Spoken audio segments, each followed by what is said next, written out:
बाद हमारे सामने बहुत सारे चैलेंजेस आए, जैसे प्रिंसली स्टेट का इशू, लोग माइग्रेट हुए, डिस्प्लेस्ड हुए, फिर उनको रिहैबिलिटेशन का इशू एंड कंट्री का सोशल इकोनॉमिक डेवलपमेंट कैसे करना है। बट इन सब इश्यूज के साथ एक और बहुत बड़ा सवाल अभी भी हमारे सामने खड़ा था कि देश का नक्शा कैसा होगा। मतलब जो ब्रिटिशर्स थे वो तो डिवीजन करके चले गए, वो बाउंड्री सेटअप करके चले गए, लेकिन कंट्री की इंटरनल बाउंड्रीज किस बेस पे होगी, किस बेस पे वो ड्रॉ करी जाएंगी, वो अभी बहुत बड़ा इशू था। और वो इशू क्यों था? क्योंकि लैंग्वेज के नाम पर मूवमेंट हो रहे थे, जमीन के लिए प्रोटेस्ट हो रहे थे और लोगों का एक ही नारा था, अलग अलग भाषा, अलग अलग राज्य चाहिए। 1950s की शुरुआत में भारत की सिचुएशन ऐसी थी कि जहां पर लोग लिंग्विस्टिक के बेस पे, अपने कल्चर के बेस पे सेपरेट स्टेट की डिमांड करने के लिए और अपनी मांग को पूरा करने के लिए अपनी जान तक देने के लिए तैयार थे। इसका सबसे अच्छा एग्जाम्पल है जो आवाज तेलुगु स्पीकिंग पीपल ने उठाई और पोट्टी श्रीरामुलु की शहादत ने देश को हिलाकर रख दिया। अभी ये टॉपिक मैं आपको डिटेल में कराऊंगी और फिर एक बड़ी पॉलिटिकल कहानी शुरू हुई और यहीं से शुरू होती है स्टेट रीऑर्गेनाइजेशन कमीशन, जिसने भारत के नक्शे को फिर से बनाया और एक नई बाउंड्री ड्रॉ करी। और जिसका मेन ऑब्जेक्टिव क्या था कि हमें देश को तोड़ना नहीं है बल्कि उसे और मजबूत राष्ट्र बनाना है। तो आज का जो हमारा टॉपिक है reorganisation of states. Once again welcome to Humanities Hive. मेरे साथ आप क्लास 12 की बोर्ड एग्जाम की प्रिपरेशन कर रहे हैं, पॉलिटिकल साइंस की, जिसमें हमने कंटेम्प्रेरी वर्ल्ड पॉलिटिक्स कंप्लीट कर ली है बिल्कुल डिटेल में। एनसीईआरटी की सिंगल लाइन भी मैंने स्किप नहीं करी है, एक एक इंपॉर्टेंट पॉइंट सारे कवर करे हैं। आपका ना एमसीक्यू छूटेगा और ना लॉन्ग क्वेश्चन। ओके, तो अब हमने इंडियन पॉलिटिक्स स्टार्ट करी है, जिसमें हम फर्स्ट चैप्टर स्टार्ट किया था और आज ये उस चैप्टर का लास्ट पार्ट है और इसी के साथ फर्स्ट चैप्टर हमारा इंडियन पॉलिटिक्स का कंप्लीट हो जाएगा। चलो स्टार्ट करते हैं। Reorganisation of state. आपको इतना तो समझ में आ गया कि क्यों ये बनाया गया commission. The process of nation building did not come to an end with partition and integration of princely state. Nation को बिल्ड करना है हमें, बट क्या सिर्फ पार्टीशन हो गया, उसके बाद प्रिंसली स्टेट का मुद्दा हमने अगर सॉल्व कर लिया तो क्या यहाँ पे कहानी खत्म? No, the challenge first to draw the internal boundaries of the Indian state. This was not just a matter of administrative division. हमारे सामने एक और बड़ा चैलेंज था कि इंटरनल बाउंड्रीज को अभी सेटअप करना था, सिर्फ एडमिनिस्ट्रेटिव डिवीजन के लिए नहीं, एडमिनिस्ट्रेशन के कन्वीनियंस के लिए नहीं, बल्कि इसमें लोगों की डिजायर का भी हमें ध्यान रखना था। The boundaries had to be drawn in a way so that the linguistic and cultural plurality of the country could be reflected without affecting the unity of the nation. India कैसी country है जहां हर थोड़ी दूरी पर language अलग हो जाती है, लोगों का कल्चर अलग है, खाना पीना अलग है, पहनना अलग है। तो ऐसी प्लुरैलिटी वाली कंट्री में उस लोगों को यूनाइट करके रखना एक बहुत बड़ा टास्क था गवर्नमेंट के लिए। तो बाउंड्री सेट करते टाइम उन्हें इस बात का भी ध्यान रखना था कि हमारी कंट्री की यूनिटी पे कोई इफेक्ट नहीं पड़ना चाहिए। जो ब्रिटिशर्स ने प्रोविंसेस बनाए थे वो तो अपने उन्होंने एडमिनिस्ट्रेशन के कन्वीनियंस के लिए बनाए थे। उन्होंने हमारी कल्चर, हमारी हिस्ट्री, हमारे लिंग्विस्टिक एस्पिरेशन पे कोई ध्यान नहीं दिया था, ना ही उस बेस पे डिवीजन किया था प्रोविंसेस का।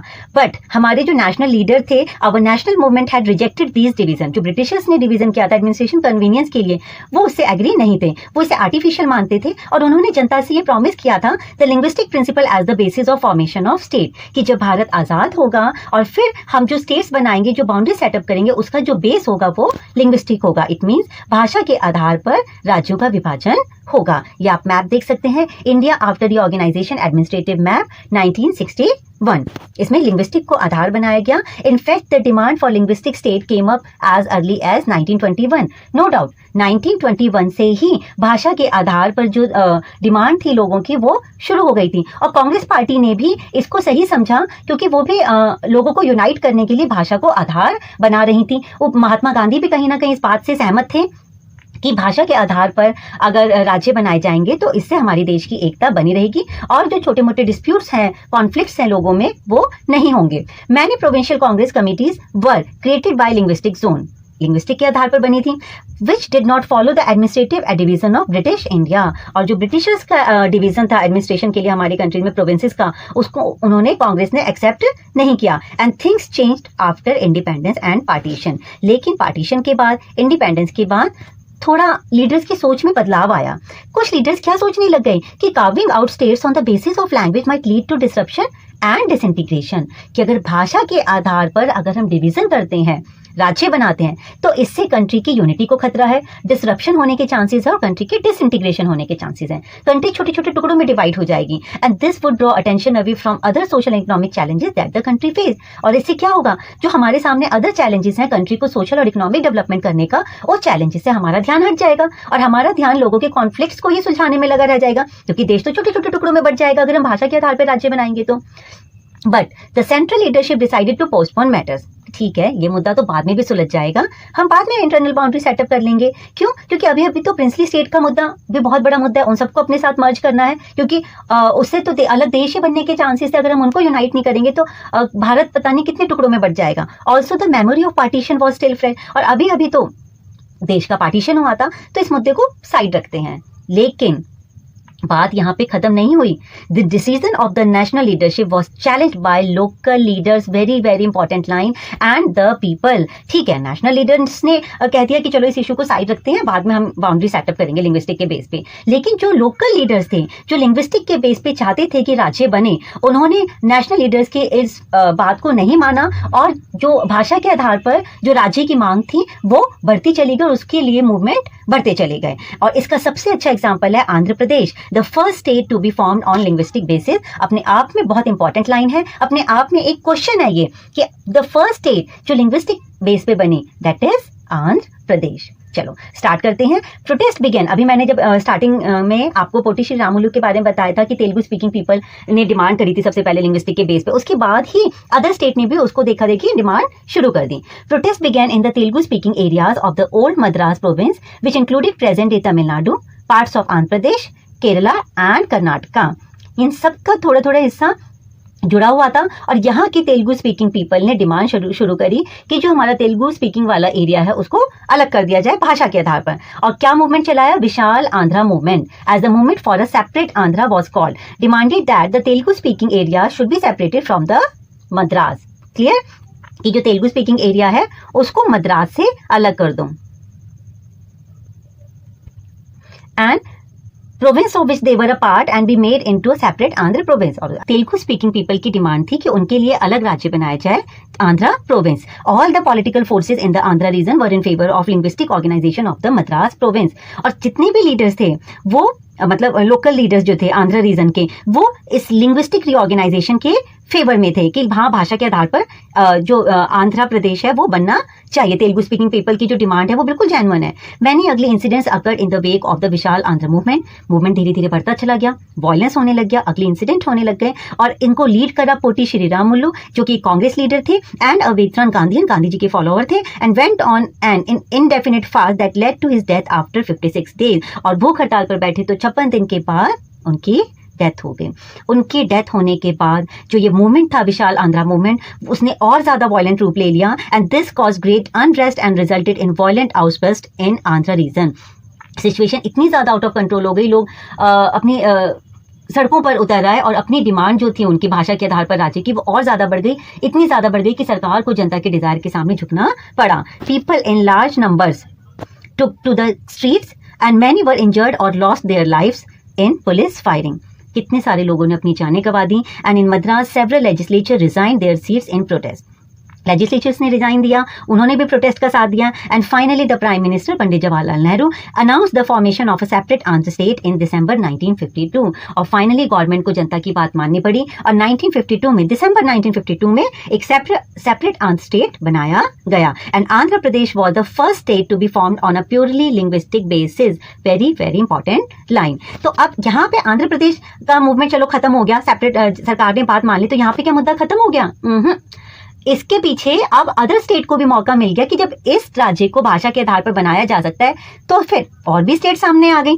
और फिर उन्होंने भी डिमांड शुरू कर दी लिंग्विस्टिक के बेस पे। लिंग्विस्टिक एगिटेशंस होने लग गए, demands from other regions and the setting up of the state reorganisation commission. और जब धीरे धीरे सभी स्टेट ने भाषा के आधार पर अलग अलग राज्य की डिमांड करना शुरू कर दिया, तो ऐसे में अब सरकार को लगा कि हमें एक स्टेट रीऑर्गेनाइजेशन कमीशन बैठाना पड़ेगा जो इस पे काम करे, इसकी जांच करे, अपनी रिपोर्ट दे और उस रिपोर्ट के बेस पे हम फाइनल डिसीजन लेंगे। क्लियर? चलो आगे बढ़ते हैं। अब हम पढ़ेंगे state reorganisation commission. The creation of Andhra Pradesh pave the way for similar demands from other region. इसने रास्ता साफ कर दिया था, अदर रीजन ने भी डिमांड करना शुरू कर दिया। And the struggle force the central government into appointing a state reorganisation commission in 1953। Very very important to look into the question of redrawing of the boundaries of state. क्यों बनाया गया था ये कमीशन 1953 में? कि ये कमीशन जो मुद्दा है, जो प्रॉब्लम है, उसकी जांच करके और हमारे देश की बाउंड्रीज को, जो इंटरनल बाउंड्रीज है, उसको दोबारा से सेट करेगा। वेरी वेरी इंपॉर्टेंट, कब बना था? 1953। और आपको पता है कि स्टेट रीऑर्गेनाइजेशन कमीशन किसकी अध्यक्षता में बना था? जस्टिस फजल अली। चलो मैं लिख देती हूँ, जस्टिस फजल अली, इनकी अध्यक्षता में स्टेट रीऑर्गेनाइजेशन कमीशन बना था। इनके 2 मेंबर और थे, के.एम. पनीकर, ये आपको एग्जाम में नहीं लिखना है, ठीक है, 12th के बोर्ड के एग्जाम में, जस्ट आपके नॉलेज के लिए बता रही हूं मैं, and H.N. Kunzru, okay, Z है ये, ओके। तो ये 3 मेंबर्स की जो कमेटी थी, इन्होंने स्टेट रीऑर्गेनाइजेशन, इनकी अध्यक्षता में स्टेट रीऑर्गेनाइजेशन कमीशन बनाया गया 1953, और जिसका क्या काम था कि redrawing of the boundaries of the state. The commission favour the formation of state on linguistic basis. Commission ने भी बिल्कुल फेवर किया कि लिंग्विस्टिक के बेस पे राज्य बनाए जाएंगे, because it led to administrative convenience, और इससे एडमिनिस्ट्रेशन में भी कन्वीनियंस होगी। The commission was of the view that the unity of India must be a fundamental unity. हमारा पहला मेन जो ऑब्जेक्टिव है वो क्या है? अब हमारी कंट्री की यूनिटी को बनाए रखना, and recognising the country social pluralities and cultural diversities.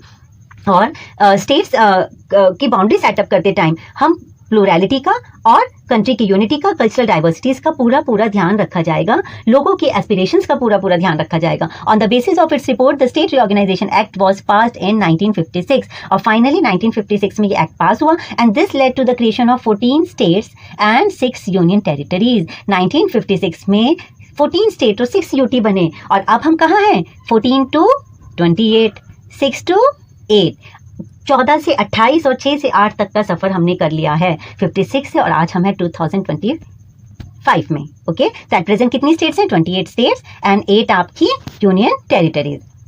चलो, इसमें से जो इंपॉर्टेंट है, कब कौन सी बनी, वो अभी हम करेंगे। एक पिक्चर बेस्ड क्वेश्चन आता है, तो इसको भी देख लेते हैं। ये क्या दे रखा है? कॉक्सिंग द ज़ैनी क्या कह रहे हैं? 5 Feb 1956 को मतलब ये पिक्चर क्या शो कर रही है? ये पिक्चर ये शो कर रही है कि इशू तो बहुत बड़ा है, जो भाषा के आधार पर जो राज्यों की डिमांड उठ रही है, और जो ये कमीशन बैठाया गया है, ये पता नहीं इसमें उतनी कैपेबिलिटी है कि नहीं कि ये उस प्रॉब्लम को सुलझा पाएगा कि नहीं। मतलब स्टेट रीऑर्गेनाइजेशन कमीशन पर एक क्वेश्चन मार्क लगाया जा रहा है कि लिंग्विस्टिक के बेस पे जो सेपरेट स्टेट की डिमांड है उसको ये कैसे सुलझा पाएगा, ओके। तो ये पिक्चर यही शो कर रही है। Done. Why should we have smaller linguistic state? ये बहुत not so important topic, but ये एंड में दे रखा है कि अगर लिंग्विस्टिक के बेस पे राज्य बनाएंगे, सेपरेट होंगे, तो सेपरेटिज्म की डिमांड होगी, देश की यूनिटी को खतरा होगा, देश के टुकड़े होने के चांसेस हैं, अलग देश बनने के चांसेस हैं। तो क्या ये डेमोक्रेटिक कंट्री के लिए सही है या गलत? तो इस वाले टॉपिक को हम पॉजिटिव और नेगेटिव दोनों एस्पेक्ट से पढ़ेंगे। Why should the smaller linguistic state? One of the most important concern in the early years was that demands for separate state would endanger the unity of the country. शुरू में तो यही लगता था कि भाई अगर सेपरेट स्टेट की डिमांड करेंगे तो हमारी कंट्री की यूनिटी को खतरा होगा। It was felt that linguistic state में foster separatism की भावना बढ़ेगी and create pressures on the newly founded nation. और फिर प्रेशर बढ़ेगा गवर्नमेंट पे, देश से अलग होने की डिमांड उठेगी। But the leadership under popular pressure finally made a choice in favour of linguistic state. लेकिन उनकी मांग के साथ साथ हमारे लीडर्स की सोच भी बदली, और भाषा के आधार पर जो स्टेट की मांग उठी उसको उन्होंने एक्सेप्ट किया। It was hope that if we accept the regional and linguistic claims of all region, अगर हम क्षेत्रों की भाषा के आधार पर और रीजनल के आधार पर उनकी मांगों को मानते हैं, पूरा करते हैं, the threat of division and separatism would be reduce. हमारे देश के टुकड़े होने के चांसेस कम होंगे, सेपरेटिज्म की जो भावना है वो कम होगी। क्यों? क्योंकि हम लोगों के एस्पिरेशन को पूरा करेंगे और अलग होके भी वो देश के साथ जुड़े रहेंगे और अपने राज्यों का ज्यादा अच्छे से विकास करेंगे। और हमारे सामने बहुत सारे एग्जाम्पल भी हैं। आप झारखंड, छत्तीसगढ़ जैसे राज्यों को देख सकते हैं कि सन 2000 में बनने के बाद उन्होंने कितनी ज्यादा तेजी से तरक्की करी है। And besides this accommodation of regional demands and the formation of linguistic state were also seen as more democratic. और इसको हम नेगेटिव व्यू में नहीं देखते हैं, बल्कि ये जो लोगों के एस्पिरेशंस को मानना, ये हमारी कंट्री का जो डेमोक्रेटिक सिस्टम है उसको और ज्यादा स्ट्रांग बनाता है। And it is more than 50 years since the formation of linguistic state. It did not lead to disintegration of the country as many had feared earlier. पहले लगता था कि हाँ फियर था सबको कि अगर हम लिंग्विस्टिक के बेस पे स्टेट्स बनाएंगे तो कंट्री का डिसइंटीग्रेशन हो जाएगा, छोटे छोटे टुकड़ों में बट जाएगा। On the contrary it strengthened national unity, बल्कि इसकी जगह हमारी कंट्री की यूनिटी और ज्यादा स्ट्रांग हुई है। And India adopted democracy and democracy was associated with plurality of ideas and way of life. Democracy क्या है? जब हम सबको साथ लेके चलते हैं, सबके डिजायर का ध्यान रखते हैं। और हमारी कंट्री तो वैसे ही बहुत डाइवर्सिटी वाली कंट्री है, तो इसमें हम लोगों के एस्पिरेशंस को, उनके डिजायर को नजरअंदाज नहीं कर सकते। टाइम टाइम पे बहुत सारी स्टेट बनी है। अभी मैंने आपको बताया, सॉरी थोड़ा सा विजिबल कम है, कि 14 to 28 स्टेट्स बन गई हैं एंड 6 to 8 यूनियन टेरिटरी बन गई हैं। फटाफट से मैं बताऊं कि कब कौन कौन सी बनी। देखो, इसको आप रीड करना एनसीईआरटी के पेज में। मैं आपको मेन पॉइंट्स इसमें बताती हूँ। 1960 में महाराष्ट्र एंड गुजरात बने, उसके बाद 1963 में नागालैंड, 1966 में पंजाब, हरियाणा, हिमाचल प्रदेश, 1972 में मेघालय, मणिपुर, त्रिपुरा बने, 1987 में मिजोरम एंड आंध्र प्रदेश, सन 2000 में आपके छत्तीसगढ़, उत्तराखंड और झारखंड, 2014 में आंध्र प्रदेश से अलग होकर तेलंगाना बना and 31 October 2019 Jammu Kashmir and Ladakh 2 union territory बनी। ये तो आपको देखो, इसमें आई थिंक तेलंगाना का हाँ दे रखा है तेलंगाना का, जम्मू कश्मीर और लद्दाख का नहीं दे रखा, तो मैं ये लिख देती हूँ 31 अक्टूबर 2019 क्या बनी थी? 2 यूनियन टेरिटरी बनी थी। कौन कौन सी? Jammu and Kashmir and Ladakh. Okay, चल। और यहाँ पर आपका ये चैप्टर कंप्लीट होता है। स्टेट रीऑर्गेनाइजेशन कमीशन भी हमने बिल्कुल डिटेल में कर लिया है। आई होप कि इस टॉपिक में कोई डाउट नहीं होगा। इसमें जो इंपॉर्टेंट टॉपिक है, एक आपका आंध्रा मूवमेंट और स्टेट रीऑर्गेनाइजेशन कमीशन। एक और बात, जब हमने इंटीग्रेशन ऑफ प्रिंसली स्टेट्स का टॉपिक करा था, ये मैंने आपको लास्ट क्लास में बिल्कुल डिटेल में कराया। ये पैराग्राफ मैंने इसमें बाद में ऐड किया है, ये मेरी साइड से मिस्टेक हो गई। जब जो सिलेबस है आपका, अपडेटेड सिलेबस है 2025-26 का, उसमें ये कंटेंट ऐड है। हर जिस चैप्टर में जो एक्स्ट्रा कंटेंट है वो सिलेबस के साथ सीबीएसई ने दे रखा है वेबसाइट पे, तो ये कंटेंट मैंने वहां से लिया है और उस दिन मैं ऐड करना भूल गई थी। तो जब आप नोट्स मुझसे लेंगे तो उसमें आपको ये अब मिलेगा। इसमें मेन जो लाइन है, देखो बाकी सब हम डिस्कस कर चुके हैं, इसमें मेन लाइन है एक तो जो हमने डिस्कस नहीं करी कि Sardar Vallabh Bhai Patel emerge as a major leader of the freedom movement after the Kheda Satyagraha in 1980 and Bardoli Satyagraha 1928। Okay, उसके बाद known as iron man of India. And one important line is, हाँ, वो combine and Patel will always remain as an astounding leader who combined in himself the feature of a true nationalist, catalyst and realist, popularly characterized as NCR in Indian political history। बहुत अच्छी line लिखी है। NCR N for nationalist, C catalyst and R से realist। Okay, and एक और important line थी इसमें, to nation theory, ये सब हम कर चुके हैं, ठीक है। ओके, और बस बाकी मैंने इंटीग्रेशन ऑफ प्रिंसली स्टेट्स आपको बिल्कुल डिटेल में कराई दिया है। सरदार पटेल का क्या रोल था वो मैंने बिल्कुल डिटेल में करा दिया है। जो 2-3 लाइनें मुझसे स्किप हो गई थी वो अब इस टॉपिक के साथ कवर हो गई है, और ये मैंने अपनी तरफ से ऐड नहीं करी है, ये आपके सिलेबस में ऐड है। ओके, और यहीं पे हमारा ये चैप्टर कंप्लीट होता है। अगर आपको वीडियो अच्छी लगती है, क्लासेस अच्छी लगती हैं, तो प्लीज आगे बच्चों को शेयर करिए, मेरे चैनल को सब्सक्राइब करिए। थैंक यू, बाय, पढ़ते रहिए।